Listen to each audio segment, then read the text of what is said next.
everyone. This video is for class 10 science, chapter 12, electricity.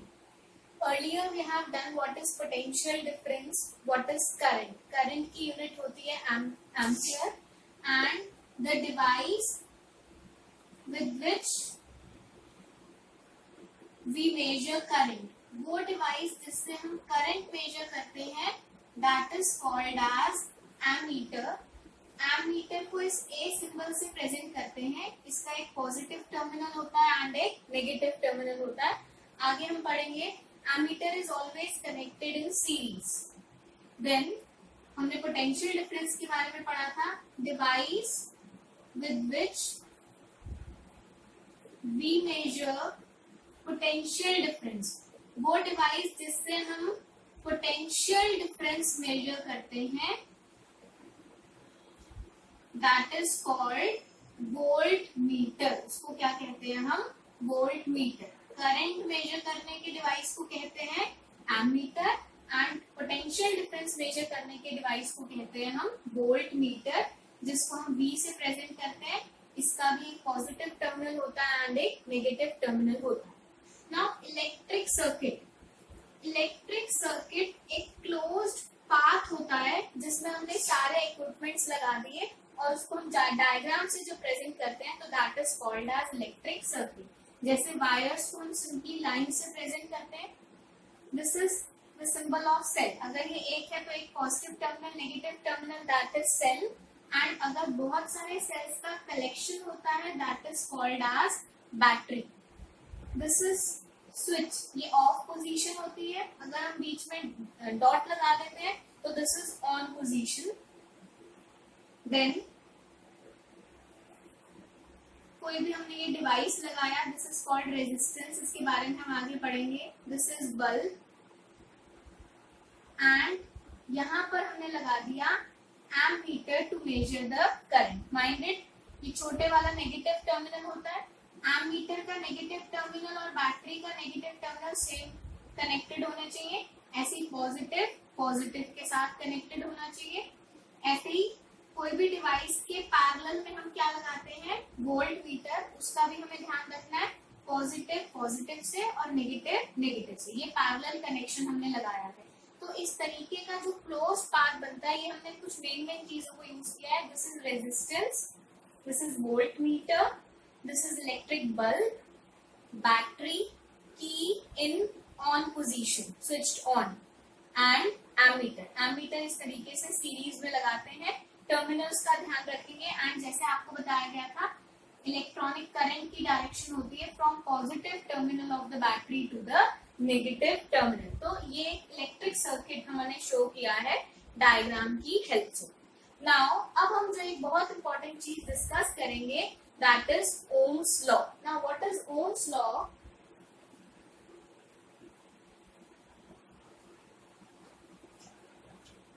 Ohm's law एक scientist के नाम के बेसिस पर ही उसका नाम पड़ा है, that is Ohm. Ohm's law क्या कहता है?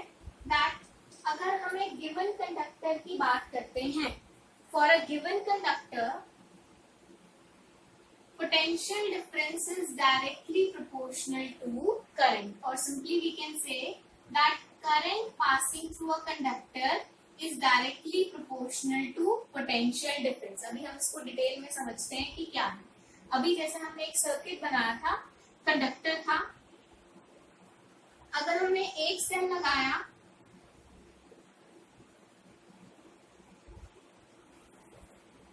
यहाँ पर हमने एमीटर लगा दिया एंड यहाँ पर हमने वोल्ट मीटर लगा. अभी हमने एक सेल कनेक्ट करा तो पोटेंशियल डिफरेंस की कुछ वैल्यू होगी. मान लो हम यहाँ पर वैल्यू लिख लेते हैं V1. उसके कॉरेस्पॉन्डिंग एमीटर में क्या शो होगा? करंट की वैल्यू, मान लो वो है I1. फिर हम यहाँ पर दो सेल कनेक्ट कर देते हैं तो फिर पोटेंशियल डिफरेंस की वैल्यू चेंज हो गई V2. सिमिलरली एमीटर की रीडिंग भी चेंज हो जाएगी, यानी करंट की वैल्यू भी क्या हो जाएगी? चेंज. सिमिलरली अगर मैं यहाँ पर 3 सेल कनेक्ट कर देती हूँ तो पोटेंशियल डिफरेंस की वैल्यू हो गई सपोज V3. करंट की वैल्यू क्या हो जाएगी? I3. तो अब देखो पोटेंशियल डिफरेंस वो फोर्स है जिसकी वजह से सर्किट में करंट डेवलप हुआ है. तो we can say that current passing through a conductor is directly proportional to potential difference. जितना ज्यादा पोटेंशियल डिफरेंस बैटरी के दो टर्मिनल्स के बीच में होगा उतना ज्यादा करंट फ्लो करेगा. सपोज ये था 0 वोल्ट, ये था 10 वोल्ट, तो पोटेंशियल डिफरेंस 10 है, करंट उसके अकॉर्डिंग होगा. अगर ये पोटेंशियल का डिफरेंस बढ़ जाता है 20 एंड 0 तो करंट और ज्यादा हो जाएगा. तो जैसे जैसे हम पोटेंशियल डिफरेंस दो टर्मिनल्स के बीच में बढ़ाएंगे वैसे वैसे करंट की अमाउंट भी क्या होगी, बढ़ेगी. तो we can say that current passing through a conductor is directly proportional to the potential difference between the two terminals of a conductor at constant temperature. Conditions क्या है, टेम्परेचर कांस्टेंट होना चाहिए और हमें गिवन कंडक्टर की ही बात कर रहे हैं. हमने कंडक्टर को चेंज नहीं किया और दूसरा हमने टेम्परेचर को भी चेंज नहीं किया. In that case I will be directly proportional to V. Scientifically current depend करता है पोटेंशियल डिफरेंस पर, बट मैथमेटिकली हम I is directly proportional to V बोले या V is directly proportional to I बोले, एक ही बात है. यहाँ से जब प्रोपोर्शनैलिटी का साइन हटाते हैं तो हमारे पास कांस्टेंट आ जाता है R. तो ये हमारी ओम्स लॉ की इक्वेशन बन जाती है that V is equals to IR. यहाँ पर V क्या है, potential difference between the two terminals of the conductor. I क्या है, current passing through the conductor and R क्या है, रेजिस्टेंस. अब रेजिस्टेंस का मतलब क्या है, अगर एक कार रोड पर जाती है तो फ्रिक्शन जनरेट होता है. कोई भी दो ऑब्जेक्ट्स एक दूसरे के ऊपर मूव करेंगे या रब होंगे तो फ्रिक्शन जनरेट होगा. सिमिलरली वायर में जब इतनी सी वायर में इलेक्ट्रॉन्स जा रहे हैं तो उनमें भी एक फ्रिक्शन जनरेट होता है, एक रेजिस्टिव फोर्स जनरेट होती है, रुकावट जनरेट होती है. उसी रुकावट, उसी फ्रिक्शन, उसी रेजिस्टिव फोर्स को क्या बोला जाता है, रेजिस्टेंस. तो resistance is the obstruction to the flow of current. Current के फ्लो को जो ऑब्स्ट्रक्शन मिलता है, रुकावट मिलती है, that is called as resistance. कोई हम स्पेशल डिवाइस हमने यहाँ पर जरूर शो किया रेजिस्टेंस का. एक्चुअल में इवन वायर, बल्ब, कोई भी डिवाइस है, फैन है, ट्यूबलाइट है, एसी है, रेफ्रिजरेटर है, किसी का कम होगा लेकिन किसी का ज्यादा होगा, लेकिन सबका अपना अपना रेजिस्टेंस होता है क्योंकि हर डिवाइस में थोड़ा बहुत फ्रिक्शन होगा because of flow of current. तो हर डिवाइस का अपना कोई रेजिस्टेंस होगा. यहाँ पर क्योंकि हम सिर्फ एक पर्टिकुलर सर्किट बना रहे हैं तो हमने रेजिस्टेंस को एक अलग से बना दिया किसी सिंबल से, लेकिन एक्चुअल में कोई भी डिवाइस जो होगा उसका कुछ ना कुछ रेजिस्टेंस होगा. तो resistance is the obstruction to the flow of current. Current के फ्लो को जो रुकावट मिलती है उसको कहते हैं हम रेजिस्टेंस. नाउ हम एक एक्टिविटी से ओम्स लॉ को वेरीफाई करने की कोशिश करेंगे. एक्टिविटी टू डेमोन्स्ट्रेट या verify Ohm's law. Now we have this one cell.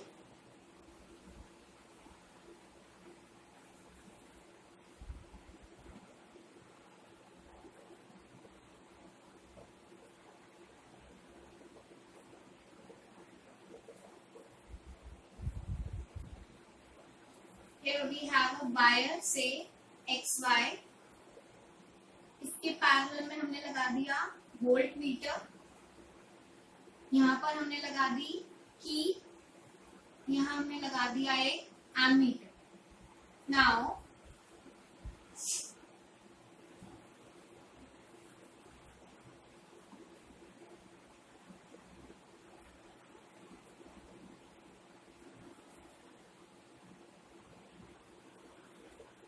ये क्या है, सपोज अभी हमने सिर्फ सेल 1, एक सेल को हमने वायर की जॉइनिंग यहाँ से करी है, हमारा सर्किट यहाँ से कंप्लीट है, ये सब सर्किट से बाहर है. एक सेल हमारे सर्किट में है, उस टाइम पर वोल्ट मीटर की भी कुछ रीडिंग होगी. वोल्ट मीटर किसकी रीडिंग देता है, पोटेंशियल डिफरेंस जिसकी यूनिट होती है V. एमीटर किसकी रीडिंग देता है, करंट की, जिसकी यूनिट होती है एम्पीयर. तो जब हमने एक सेल सर्किट में कनेक्ट करा, उस टाइम पे मान लेते हैं वोल्ट मीटर की रीडिंग थी V1 एंड एमीटर की रीडिंग थी I1. फिर हमने क्या करा, कनेक्शन को यहाँ से चेंज करके यहाँ पे, मतलब अब हमने दो सेल्स को सर्किट में कनेक्ट कर दिया. सपोज ये 3 वोल्ट के 4 सेल्स थे, तो पहले 3 वोल्ट का सिर्फ एक सेल कनेक्टेड था, उसके अकॉर्डिंग एमीटर में करंट की रीडिंग आई. Next time we have connected 2 cells of 3 volt each, voltmeter की रीडिंग चेंज हो गई क्योंकि पोटेंशियल डिफरेंस चेंज हो गया, एंड उसके अकॉर्डिंग करंट की रीडिंग भी क्या हो गई, change. Ammeter reading means current की वैल्यू भी क्या हो गई, चेंज. सिमिलरली अब हमने कनेक्शन यहाँ से कर दिया, अब हमारे सर्किट में 3 सेल्स कनेक्टेड है, 2 और 3 वोल्ट ईच.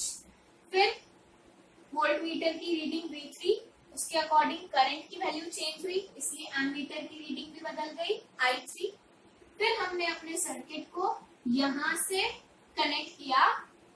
अब हमारे सर्किट में 4 सेल्स कनेक्टेड हैं, वोल्ट मीटर की रीडिंग सपोज V4, उसके अकॉर्डिंग करंट चेंज हुआ, जिसकी वजह से एमीटर की रीडिंग हो गई I4.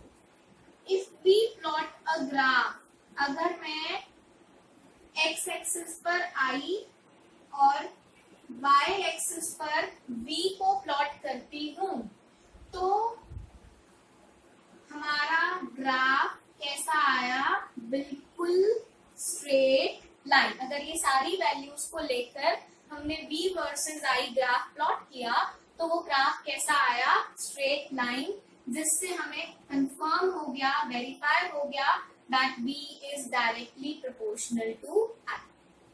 Now, आपने ये छोटी क्लासेस में पढ़ा होगा, किसी भी ग्राफ का स्लोप क्या होता है, वो क्वांटिटी जो y एक्सिस पर है डिवाइडेड बाय वो क्वांटिटी जो x एक्सिस पर है.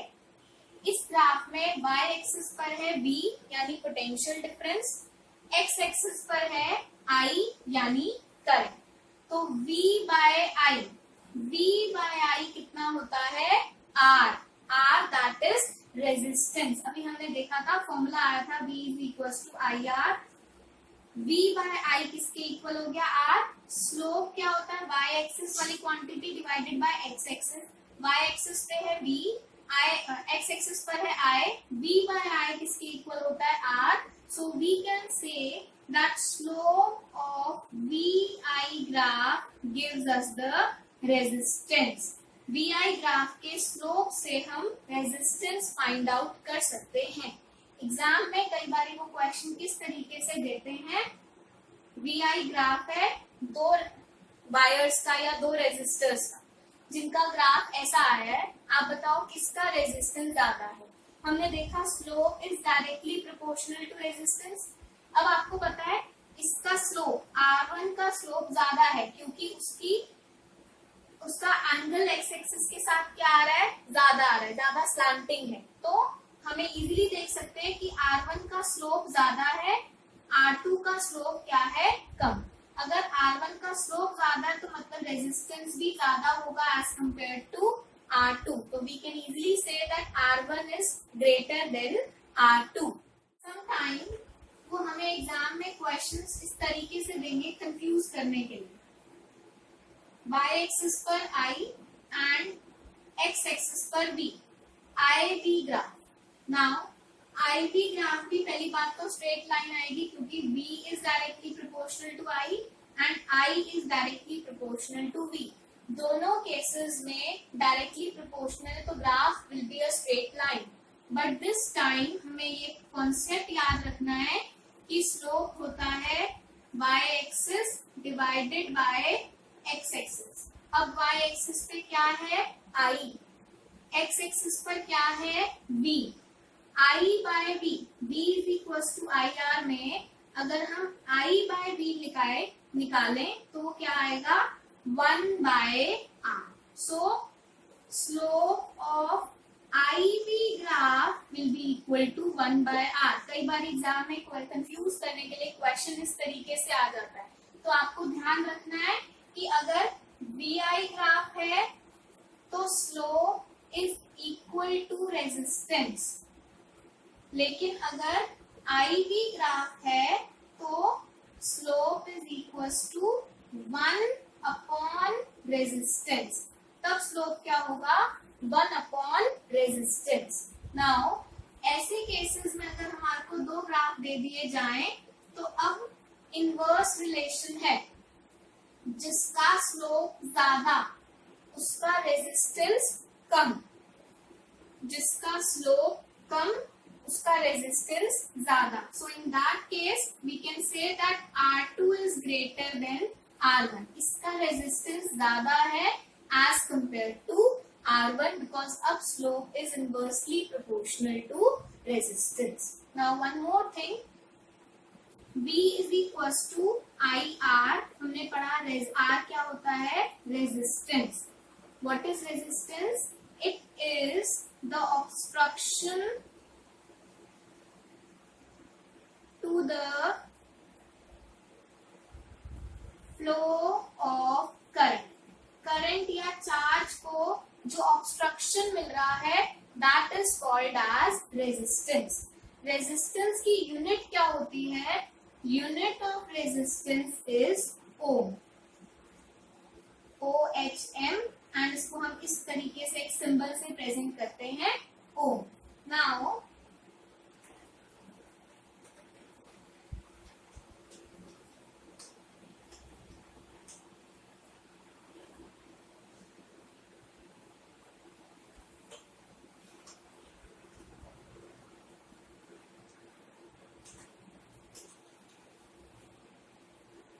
if we have V is equals to IR, अगर V है 1 वोल्ट, I है 1 एम्पियर, इन दैट केस अगर हम वैल्यू पुट करें तो R कितना आ गया 1 ohm. So we can say that resistance of a conductor in which 1 ampere current is flowing and 1 volt potential difference is provided